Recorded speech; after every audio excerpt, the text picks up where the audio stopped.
દયાનંદ સ્વામીનો જન્મ નળકાંઠા વિસ્તારમાં રેથળ ગામે સંવત 1845માં લુહાણા પરિવારમાં થયો હતો. તેઓનું નાનપણનું નામ લાલજી હતું. એમના પિતાનું નામ સુંદરજી અને માતાનું નામ અમૃતબાઈ હતું. લાલજી શિવજીના પરમ ઉપાસક હતા.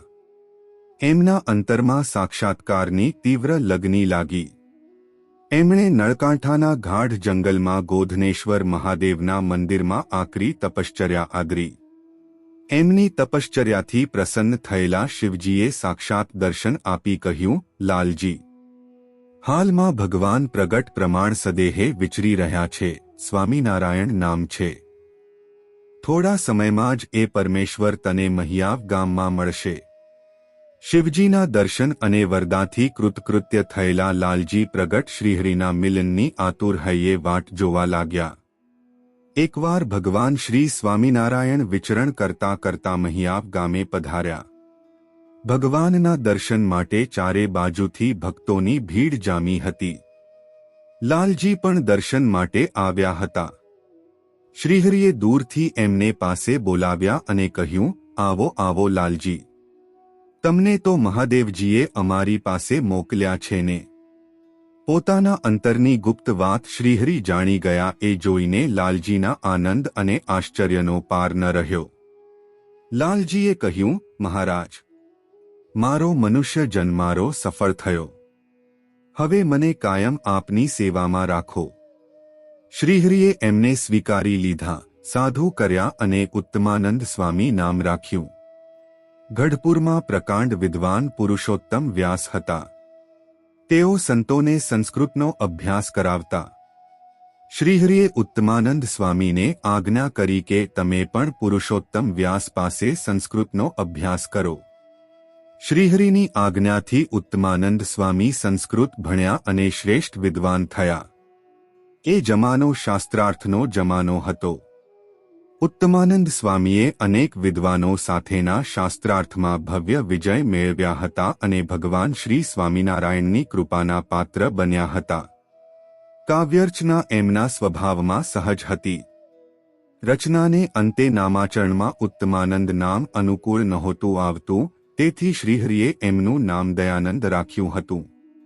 સ્વામિનારાયણ સંપ્રદાયમાં મુક્તાનંદ સ્વામીની આરતી, ભૂમાનંદ સ્વામીનો થાળ, પ્રેમાનંદ સ્વામીની પ્રાર્થના તેમજ સ્વાભાવિક ચેષ્ટાના પદો રોજ હજારો ઘરો અને મંદિરોમાં ગવાય છે.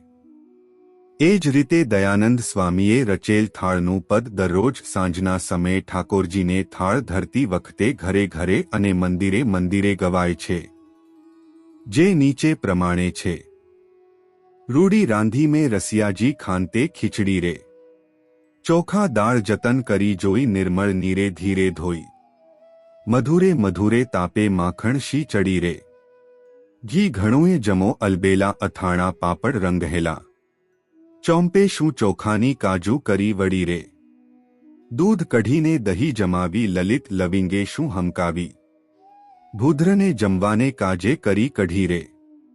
દયાનંદ કહે દિલમાં ધરી પ્રસાદી આપો હિતકારી. મોહનવરને હાથે મુજને મોજ મળી રે. દયાનંદ સ્વામીએ સેંકડો કીર્તનોની રચનાઓ કરી છે. સંસ્કૃત ભાષામાં એમણે પ્રશ્નોત્તર દીપક ગ્રંથ રચ્યો છે, જેમાં ગુરુ શિષ્યના સંવાદમાં અનેક વિષયો ઉપર અનુપમ પ્રકાશ પડ્યો છે. કવિત્વ અને વિદ્વત્તાની સાથોસાથ સ્વામીના જીવનમાં સૌજન્યતા, વિનય અને ક્ષમાશીલતા અજોડ હતા. શ્રીહરિની આજ્ઞાથી તેઓ સતત વિચરણ કરતા રહેતા અને સત્સંગ પ્રવર્તનનું અજોડ કાર્ય કરતા હતા.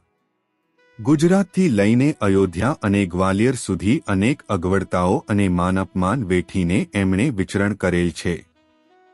અન્ય નંદ સંતકવીઓની પેઠે જ સ્વામી બહુમુખી પ્રતિભા ધરાવતા હતા. ઉત્તર ગુજરાતમાં કરજીસણ, ડાંગરવા, લાંઘણજ, વિજાપુર, વિસનગર, વડનગર વગેરે ગામોમાં એમણે ભવ્ય હરિમંદિરો બંધાવેલા છે. આ મંદિરોની ઉત્તમ કલાકારીગરી આજે પણ દયાનંદ સ્વામીની અમર ગાથાઓ ગાય છે.